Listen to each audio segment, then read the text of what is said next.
The blue lights inside the Harmony's light flickered once, then twice, before going completely dark. Captain Vexara felt her crystalline body shiver as the temperature began to drop.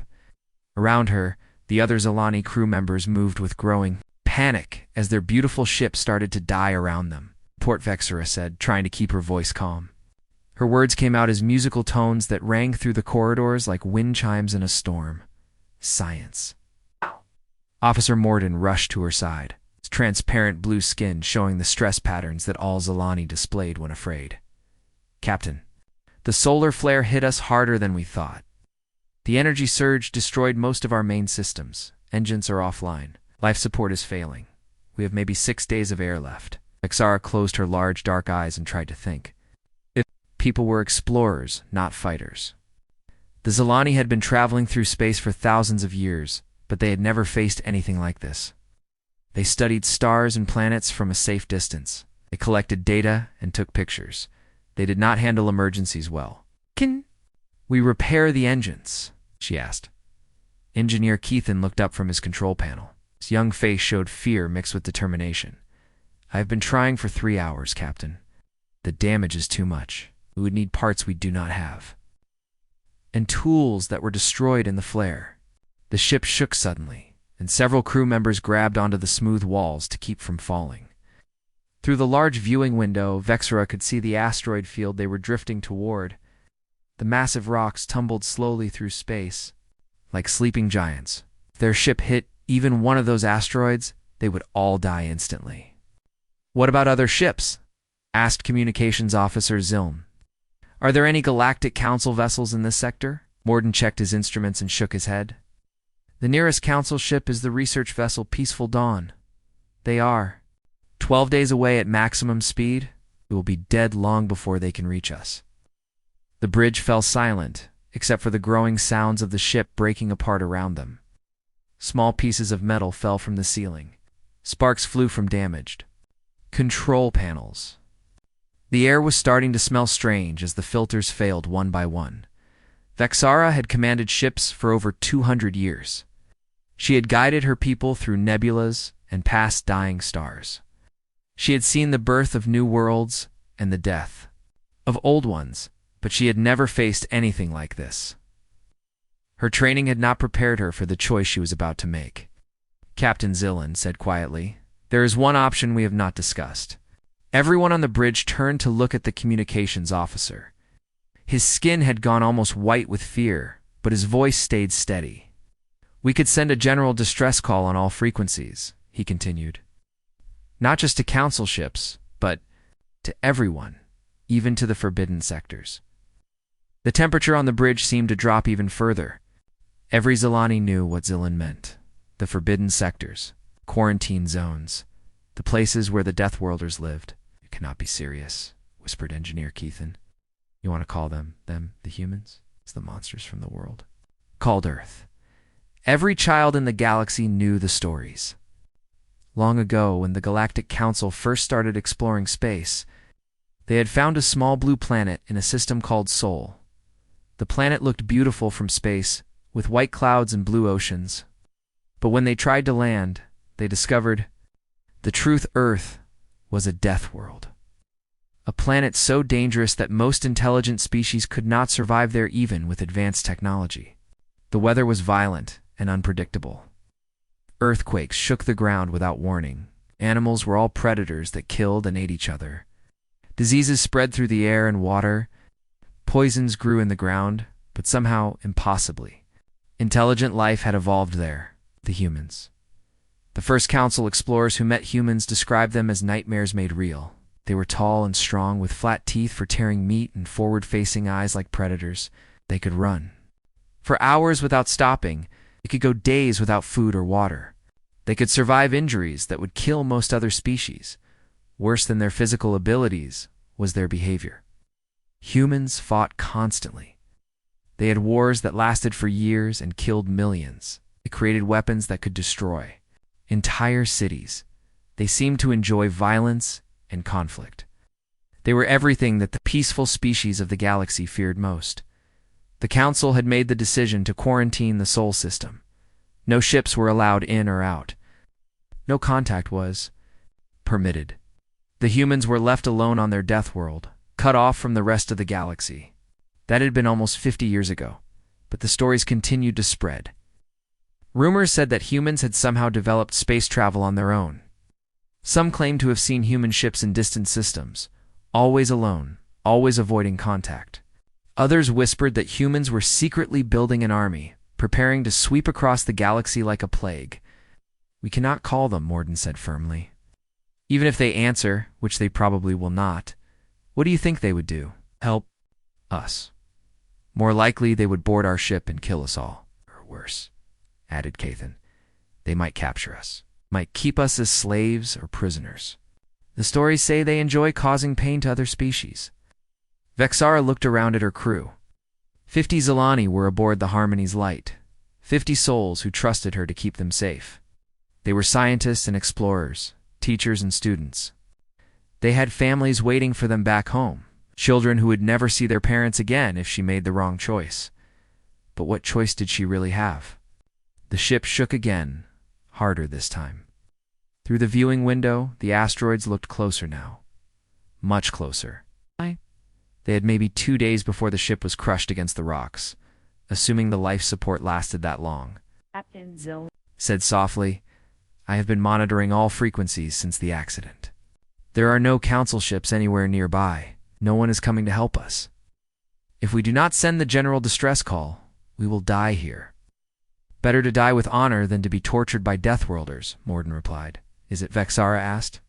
Everyone turned to look at her. Is it better to let 50 good people die because we are afraid of stories we heard as children? She walked slowly to the communications station. Her crystalline feet made soft musical sounds on the metal floor. The sound reminded her of home, of her family, of all the things she might never see again. Captain, please, Keithan begged. Do not do this. The humans are monsters.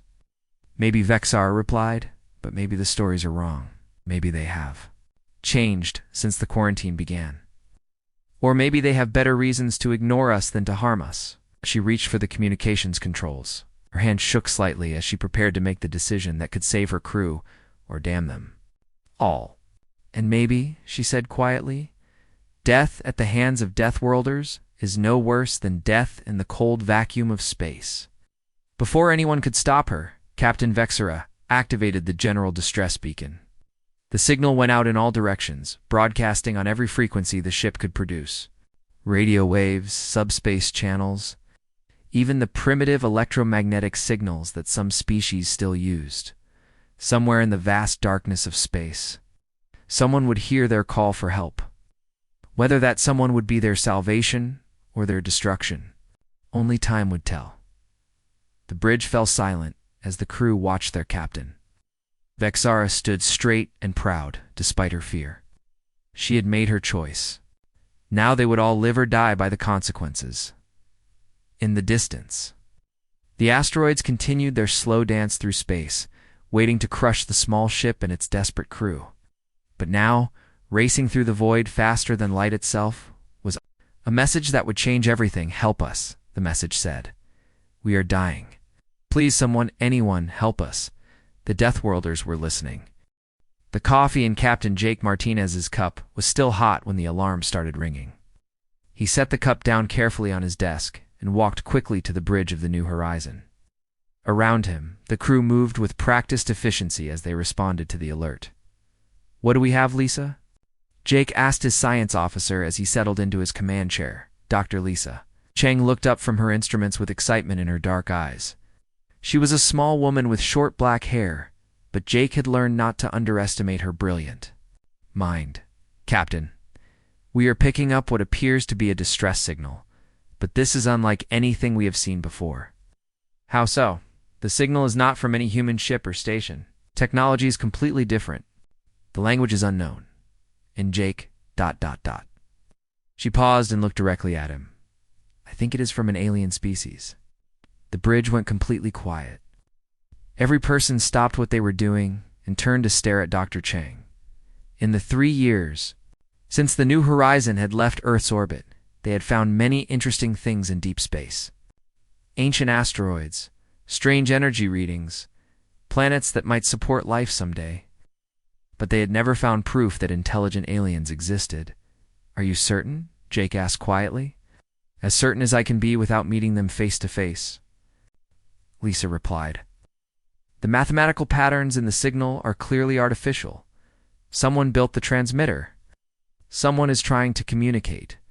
And the technology signatures do not match anything in our databases."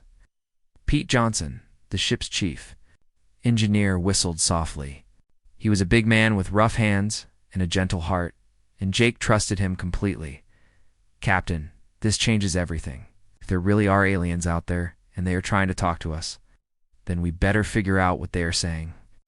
Jake finished. "Lisa, how long will it take you to decode their message?" "I am already working on it," she said, turning back to her computers. "The signal is repeating every few minutes. It suggests it is some kind of automatic distress beacon. If I am right about the mathematical patterns, I might be able to translate the basic meaning in a few hours." Jake nodded and looked around at his crew. The New Horizon carried only 12 people, but they were the best Earth had to offer. Each of them had volunteered for this mission knowing they might never return home. They were explorers, scientists, and dreamers who wanted to push humanity beyond the solar system. Amy Rodriguez, their communications specialist, was already working at her station.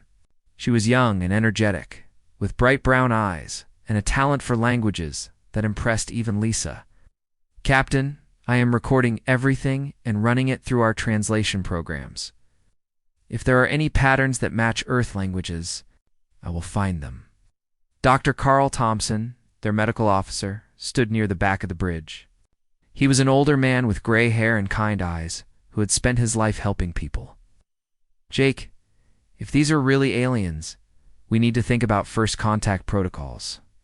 We have no idea what they look like, how they think, or what they might want from us." "One thing at a time, Carl," Jake replied. "First, let's figure out what they are saying. Then we can worry about everything else." For the next 3 hours, the bridge buzzed with quiet activity. Lisa and Amy worked together too. Decode the alien signal while Pete checked and rechecked their ship's systems. Steve Garcia, their security chief and Jake's oldest friend, stood watch and tried not to look nervous. Steve was a former Marine with short black hair and scars on his hands from a dozen dangerous missions. He was the kind of man who ran toward trouble instead of away from it. But even he seemed shaken by the idea of meeting aliens. "Captain, we need to think about this carefully. We don't know if these creatures are friendly or hostile. That's exactly why we need to help them," Jake said firmly. "If they are in trouble and we ignore them, what does that say about humanity? If they are hostile and we help them anyway, maybe that changes their minds about us." Steve nodded slowly. He had served with Jake in the military before they joined the space program. He knew that his captain would never abandon someone in need, human or otherwise. "Got it?" Lisa suddenly shouted, making everyone jump. "I have decoded the basic message. Amy, look at this." Amy hurried over to Lisa's station and read the translated text on the screen. Her face went pale. "Oh no," she whispered. What is it?" Jake demanded. "Captain, this is definitely a distress call," Lisa said. "Their ship is badly damaged. Support is failing. They are drifting toward some kind of asteroid field and cannot change course. They have maybe 50 people on board, and they are all going to die unless someone helps them." Jake felt something cold settle in his stomach. "How long do they have?" "Based on the technical data in their signal, maybe 6 days, possibly less. And how far away are they?" Pete looked up from his calculations. "We can reach them in 4 days. But Captain, that means pushing our engines harder than they have ever been pushed before. We might burn out our drive system." Jake stood up and walked to the large viewing window at the front of the bridge. Outside, the stars looked cold and distant. Somewhere out there, 50 intelligent beings were waiting to die. They had sent out a call for help, not knowing if anyone would hear them or care. "Carl, what do you think?" Jake asked. "Medical opinion." The doctor considered for a moment. "We have no idea what these aliens look like, or how their bodies work. I cannot promise to save them, even if we reach them in time. But I have to try." "That's what doctors do, Amy." "Want to meet them?" she said simply. This is the most important moment in human history. How can we not respond, Pete? The engineer grinned. My engines were built to handle anything. Let's see what they can. Really do, Steve? The security chief was quiet for a long moment. Then he straightened his shoulders. Captain, you taught me that we judge people by their actions, not their words. These aliens are in trouble, and they asked for help. That's all I need to know. Jake looked around at his crew one more time. These people had followed him across the galaxy, trusting him to make the right decisions. He had to make the biggest decision of his life. Lisa, send a response on the same frequency they used. Tell them we received their distress call, and we are coming to help. Amy, work with her to make sure the message is as clear as possible. Pete, I want maximum speed to their location. Push the engines as hard as you can without destroying us. Carl, start preparing for unknown injuries and medical conditions. Steve, break out the emergency equipment and make sure our rescue gear is ready. Yes, sir, they all replied together. As the crew rushed to their stations, Jake remained at the window. In a few minutes, they would change course and head toward the alien ship. They would be the first humans to make contact with another intelligent species. They might save 50 lives, or they might all die in the attempt. But Jake knew. They had no choice. The aliens had called for help, and humans answered calls for help. It was what they did. It was who they were. Captain, Lisa called out, I have sent our response. We should reach them in 4 days. Good, Jake replied. Now let's go save some lives. The new horizon turned toward the distant stars and began to accelerate. Behind them, Earth grew smaller and smaller until it was just another point of light. Ahead of them waited the unknown, filled with danger and possibility in equal measure. None of them knew that they were about to change the galaxy forever. They only knew that someone needed help, and they were the only ones close enough to provide it. The hunt for the alien ship had begun. The Harmony's light looked like a dying butterfly when the new horizon finally found it. The alien ship drifted slowly through space, trailing glittering debris that sparkled like tears in the starlight. Parts of its hull were torn open, and Jake could see the damage even from a distance. My God, whispered Dr. Chang from her station. How are they still alive in that wreck? Captain Martinez stood at the viewing window, studying the alien vessel. It was beautiful, despite the damage, with smooth curved lines and a crystalline. The structure that seemed to glow with its own light, but the ship was clearly dying. Atmosphere leaked from dozens of holes and whole sections appeared to be missing. Amy, any response to our messages? He asked.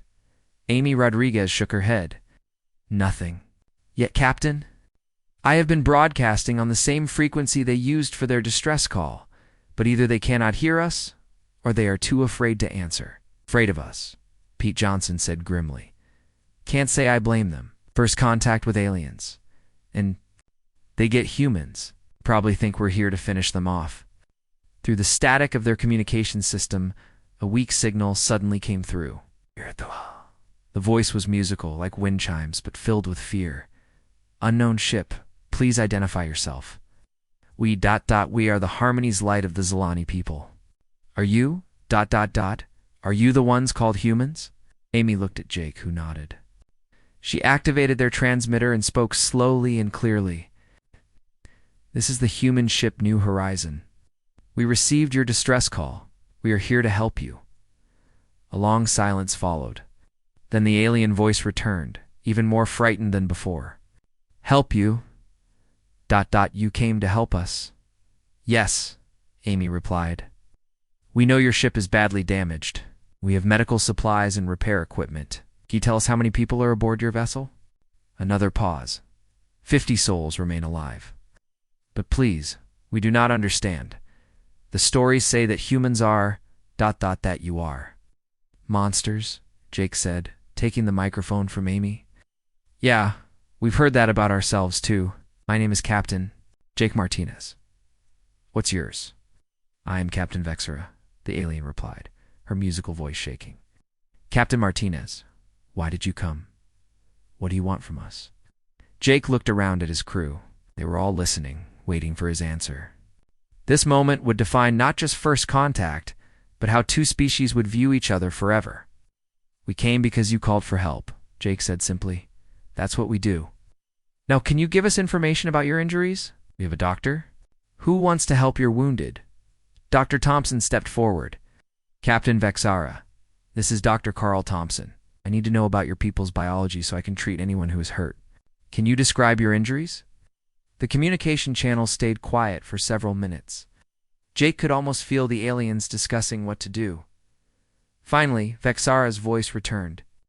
Dr. Thompson, we have 17 crew members who are badly hurt. They are dying.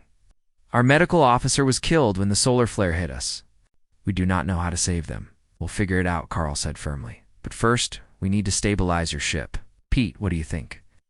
Engineer Johnson was already studying the damage through their telescopes. Their life support is failing fast. I can see at least 6 major hull breaches. If we don't patch those holes soon, they'll run out of air before we can move them to safety. How dangerous is a repair operation? Jake asked. Very dangerous, Pete replied honestly. I'll have to spacewalk over to their ship while it's still leaking atmosphere and debris. One wrong move, and I get sucked into space or crushed by floating wreckage. But it's the only way to save them. Steve Garcia checked his equipment. I'll go with you. 2 people can work faster than 1, and if something goes wrong, you'll need backup. No, Jake said firmly. I need you here in case we have to evacuate. Quickly, Pete. You'll go alone, but we'll have safety lines and constant communication. Pete nodded and started putting on his spacesuit. Through the radio, they could hear the aliens talking to each other in their musical language. Their voices sounded panicked and confused. Captain Vexara, Amy called out. We are sending one of our crew members over to repair your life support systems. He will need access to your engineering sections. You are sending someone to our ship? Vexara asked in disbelief. But that person could be killed. The damage is very bad. Why would you risk the life of your crew member for... Jake took the radio again, because that's what friends do for each other, and I'm hoping that after today we'll be friends. An hour later, Pete Johnson pushed off from the New Horizon and flew through space toward the alien ship. His magnetic boots clanged against the Harmony's light's hull as he landed near the largest breach. Through his helmet radio, he could hear Dr. Chang guiding him to the most critical damage. Pete, you need to seal the hole near what looks like their engine room first, Lisa said. Their power systems are failing, and without power, their air recycling will stop completely. Got it, Pete replied, unpacking his repair kit. The hole in the alien ship was twice as big as he had expected, with jagged edges that looked like metallic teeth. This is going to take a while. Inside the alien ship, Captain Vexara watched through a small window as the human worked to save her people. She had expected the Deathworlder to be huge and terrifying, but Pete Johnson looked surprisingly ordinary. He worked carefully and methodically, taking time to do the job right, even though he was risking his life. Captain, said her science officer Morden, the human is sealing our hull breaches. His techniques are crude but effective. He is actually saving us. I can see. That Vexara replied softly. But why? What do they gain from this? Before anyone could answer, another voice came through their communications system. It was Dr. Thompson. Captain Vexara, I need to ask you about your injured crew members. Can you describe their symptoms? I'm preparing medical supplies, but I need to know what I'm treating. For the next 2 hours, Carl worked with the alien medical databases to understand Zilani biology. Amy helped translate technical terms, while Lisa analyzed the alien medical data. None of them had any experience with non-human patients, but they refused to give up.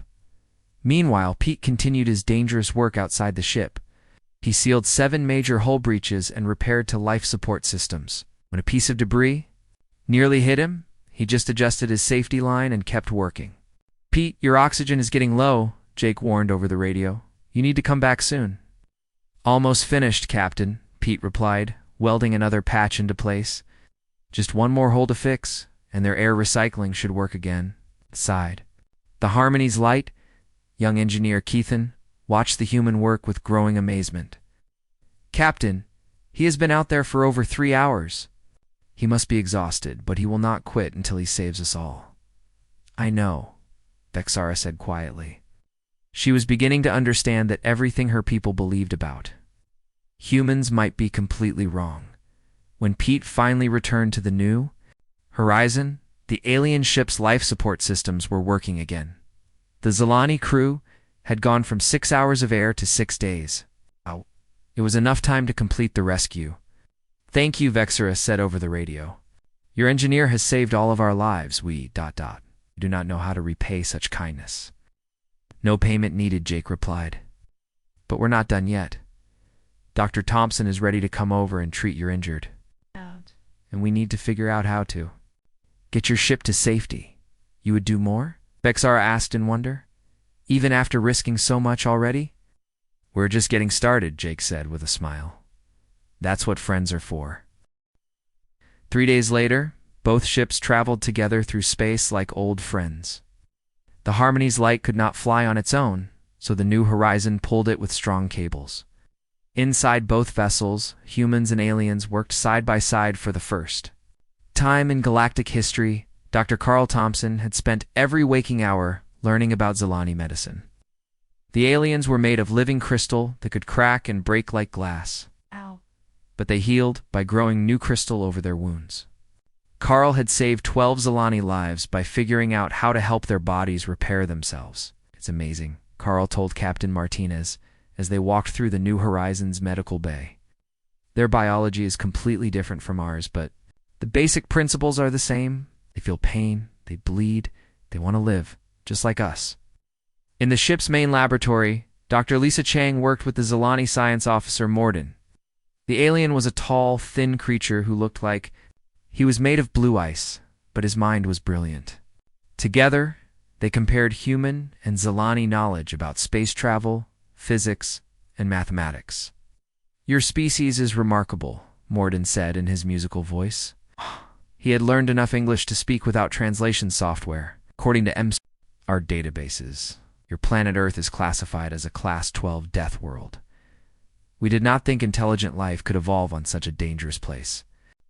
Lisa looked up from her computer. "Class 12. What does that mean?" "It means your world is among the most hostile planets we have ever discovered," Morden explained. "The weather patterns alone would kill most galactic species. Your earthquakes, volcanoes, hurricanes, and tornadoes are more violent than anything on our homeworld. And that is before considering your predatory animals, poisonous plants, and deadly diseases." "But we evolved there," Lisa said simply. "It's just home to us." Morden's large, dark eyes showed amazement. "Yes, and that is what makes humans so incredible. You developed intelligence on a world that fights to kill you every day. Should have made you into pure predators, concerned only with survival. Instead, you became explorers, and helpers, and teachers." Lisa smiled. "Maybe the hard life taught us to value cooperation. When everything around you is trying to kill you, you'll learn to work together, or you die." In another part of the ship, Amy Rodriguez was teaching English to a group of young Zilani while they taught her their language. The aliens learned quickly, and soon they were having simple conversations about their different cultures. "Tell us about human families," asked a young Zilani named Solara. She was barely more than a child, with bright green crystal skin that sparkled when she was excited. "Well," Amy said, thinking carefully, "human parents take care of their children for many years. We teach them how to survive, but also how to be kind to others. Family is very important to us." "This is the same for Zilani," Solara replied. "But we heard that humans fight wars and kill each other. How can you value family, but also be violent?" Amy was quiet for a moment. It was a good question, and a hard one to answer. "Humans do sometimes fight," she admitted. "But usually we fight to protect the people we love. We go to war to defend our families and friends from those who would hurt them." "So you are violent to protect others?" asked another young Zilani. "Sometimes," Amy said, "but we prefer to solve problems with words when we can. Fighting is what we do when talking fails and innocent people are in danger," the young aliens thought. About this for a long time, they had been taught that humans enjoyed violence for its own sake. Learning that humans fought to protect others was a completely new idea. Meanwhile, Captain Vexara spent her time on the bridge of the New Horizon, watching Captain Martinez command his crew. She had expected the human leader to be cruel and demanding, like the stories said. Instead, Jake treated his people with respect and kindness. He asked for their opinions, listened to their concerns, and thanked them for their hard work. "Your crew follows you willingly," she observed during one of their conversations. "Of course they do," Jake replied. "Leadership isn't about making people afraid of you. It's about earning their trust and respect. But you have the power to force them to obey," Vexara said. "Why do you not use it?" Jake looked at her with surprise. "Because that would make me a tyrant, not a leader. People work better when they choose to help, rather than when they are forced to help." Vexara considered this among the Galactic Council. "We were taught that humans rule through fear and intimidation. But you seem to rule through friendship and cooperation." "We don't rule at all," Jake corrected. "We work together toward common goals. Everyone on this ship volunteered to be here. Everyone has a voice in important decisions. That's how humans prefer to live." The most shocking conversation happened when engineer Pete Johnson was explaining human rescue traditions to the Zalani engineer Keithon. They were working together to repair one of the Harmony's light's damaged systems. "On Earth, we have a saying," Pete explained as he handed Keithon a tool. "When people are in trouble, we say that help is coming. The cavalry is on the way." "Cavalry?" Kethan asked. He was still learning English and did not understand the word. "Long ago, human soldiers rode on horses," Pete explained. "When a town was attacked or people were trapped, they would send fast riders for help. The cavalry would ride as hard as they could to reach the people in danger. It didn't matter if the rescue was dangerous or if the riders might be killed. They went anyway." "But why?" Kathleen asked. "Why risk your life for strangers?"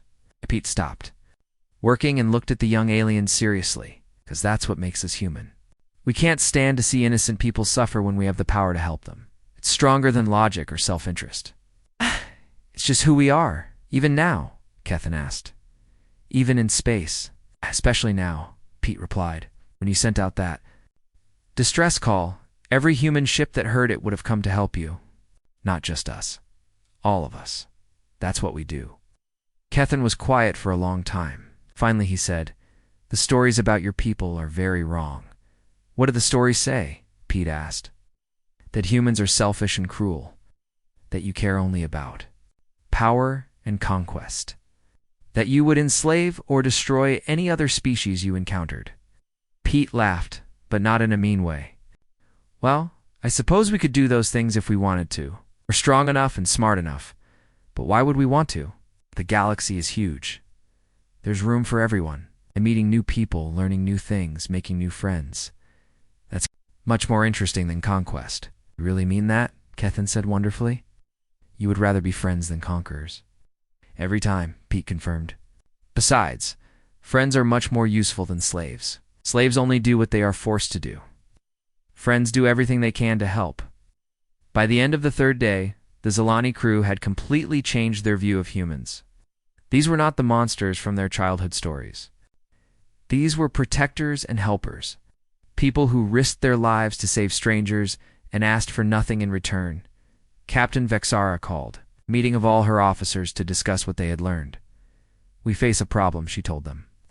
"Everything the Galactic Council believes about humans is wrong. They are not savage Deathworlders who want to destroy civilization. They're exactly the opposite. They are civilization's guardians." "What do we do with this knowledge?" asked Morden. "Tell the truth," Vexara replied. "When we reach Council space, we will report exactly what happened here. How the humans saved us without being asked. How they risked their lives for strangers. How they treated us with kindness and respect. The Council will not want to believe." "Us," warned her communications officer. "They have feared humans for 50 years. Then it is time for that fear to end," Vexara said firmly. "These people deserve better than to be treated like monsters. They deserve to be welcomed as the heroes. They truly are." The council chambers on Nexus Prime had never been so quiet. Representatives from 47 different species sat in their floating chairs, staring at Captain Vexara as she finished her report. The silence stretched on for several minutes. Before anyone dared to speak, "Is this impossible?" declared Ambassador Dekmer of the Regelian Empire. His purple skin had turned almost black with disbelief. Humans are Deathworlders. They are violent predators. They cannot be trusted. "With respect, Ambassador," Vexora replied calmly. "Have you ever met a human?" "I have not had to," Dekmer shot back. "The reports from 50 years ago were clear. Humans are dangerous." "Yes, they are dangerous," Vexara agreed, surprising. "Everyone in the chamber. They are incredibly dangerous. They evolved on a world so hostile that most of us could not survive there, even with advanced technology. They are strong, fast, and intelligent. They can endure injuries that would kill. Other species? They never give up when they are determined to accomplish something." She paused and looked around the chamber at all the different alien faces watching her. "But they choose to use that danger to protect others rather than to harm them." High Counselor Yelena, the ancient leader of the Galactic Council, leaned forward in her chair. She was over 800 years old and had guided the Council through many difficult decisions. "Captain Vexara, you are asking us to believe that an entire species of apex predators chooses to be peaceful."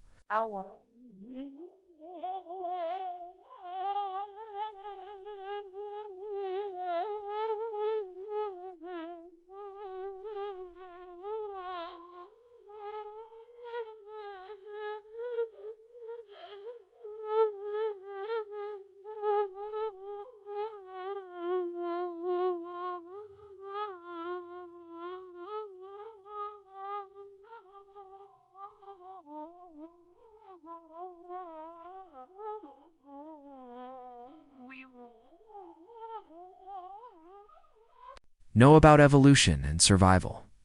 "I am not asking you to believe anything," Vexara replied. "I am simply reporting what I witnessed. The humans who saved my ship and crew demonstrated qualities we value most in civilized society: courage, compassion, self-sacrifice, and an unwillingness to abandon those in need." She activated her data display, showing images from her ship's recordings. The council members watched in amazement as Pete Johnson risked his life to repair the Harmony's light. They saw Dr. Thompson working tirelessly to save Alien. Patience he had never seen before. It listened to conversations between humans and Zelani that showed patience, kindness, and genuine curiosity about each other's cultures. Oh. "These recordings have been verified by our best technicians," Vexera continued. "They're completely authentic. What you are seeing really happened." Ambassador Krevdal of the Peaceful Systems Alliance spoke up. He was a small, timid creature who rarely said anything in council meetings. "Captain, I do not doubt your honesty, but perhaps these humans were unusual. Maybe they are different from the rest of their species." "I wondered the same thing," Vexara admitted, "so I asked Captain Martinez about other human ships. Do you know what he told me?" The chamber waited. "He said there are dozens of human exploration vessels in deep space. All of them operate under the same principles. All of them would have responded to our distress call if they had been close enough." He spoke of human rescue traditions that go back thousands of years, of military units whose only job is to save people in danger, of ordinary citizens who risk their lives to help strangers during disasters. She paused to let this information sink in. What I witnessed was not the exception. Among humans, it was the rule. The chamber erupted in discussion.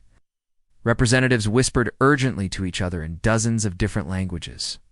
Some looked excited, others frightened, and many simply confused. High Counselor Yelena called for order. When the chamber was quiet again, she addressed Vexara directly. "Captain, what exactly are you proposing?